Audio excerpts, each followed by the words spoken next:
I was mistaken for a heterosexual. Once. A friend of mine, Janet, was getting married in Las Vegas. As she married later in life and had little family to speak of, it was to be a merry affair at a pirate-themed hotel with Janet's vast circle of friends discharging most of the duties. I was assuming the role of father of the bride, as the actual woman was dead. And my friend Patty, a woman of voluptuous proportions, was stepping in as the maid of honor, or the matron of honor, or whatever you call the woman with 2 marriages under her belt who had not yet leapt into her 3rd. Patty and I were traveling together on a Southwest companion ticket, so we had to go at the same time. As Patty's 20th high school reunion was on the night of Janet's marriage, I had to leave with her soon after the ceremony, and there was no time to get out of our wedding togs.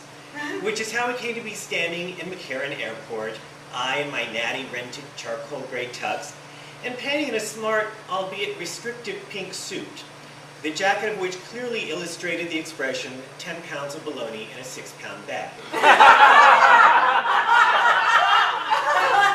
Mind you, the girls had already escaped their confinement once that day, right before the ceremony, in fact. So they were being restrained by the merest of safety pins. This is not a salient point, I just wanted to draw you a picture there. It was my first time traveling in formal wear, and I thought it was just the novelty of seeing a bow tie in steerage that was causing strangers to appear so interested in us. All too soon, I had the uncomfortable realization that the people in our waiting area were beginning to assume that we were newlyweds. Worse, Patty, who was no stranger to the ways of matrimony, was actively encouraging this fraud.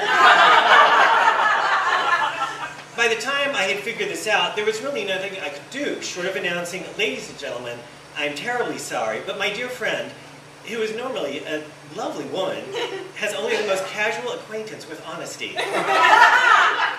So I smiled wanly while Patty explained to inquisitive travelers that our wedding bands were away being sized.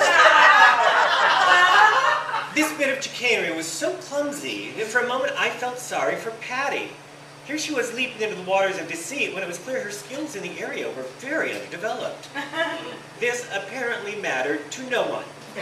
We could not pose for enough photographs or receive enough warm wishes. And since our flight was delayed, and more than once, there was plenty of time for both. Mind you, with the flight being delayed, we now add the element of Patty being on her cell phone, repeatedly calling the classmates waiting for her in Long Beach to let them know that she was running late, and that said classmates should go ahead to the reunion, and that Patty would get there when she got there. Now, these conversations were not delivered in quiet tones, or code, or even pig Latin. But people still persisted in believing that we had joined the wed. For my part, I had run out of patience, and I settled into this attitude of resigned scandalization of Patty's impertinence. One would have thought that the most casual observer would surmise, if nothing else, that Patty had married a peevish man and a bad traveler, and that this marriage was doomed from the start. That was not the case at all. Clearly, it's not what they wanted to see.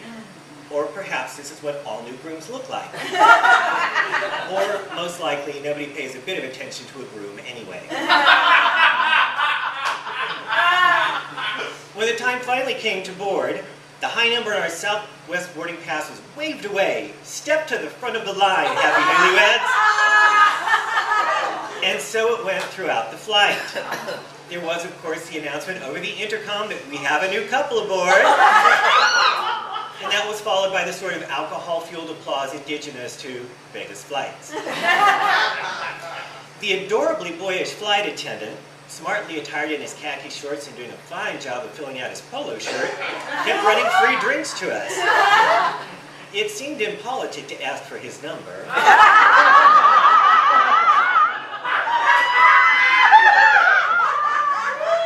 Considering. But I was rather curious as to just how far he'd be willing to extend his goodwill. I thought I had an ally in the older woman sitting directly across from us. Now, she'd been privy to all of Patty's conversations and was clearly having none of it.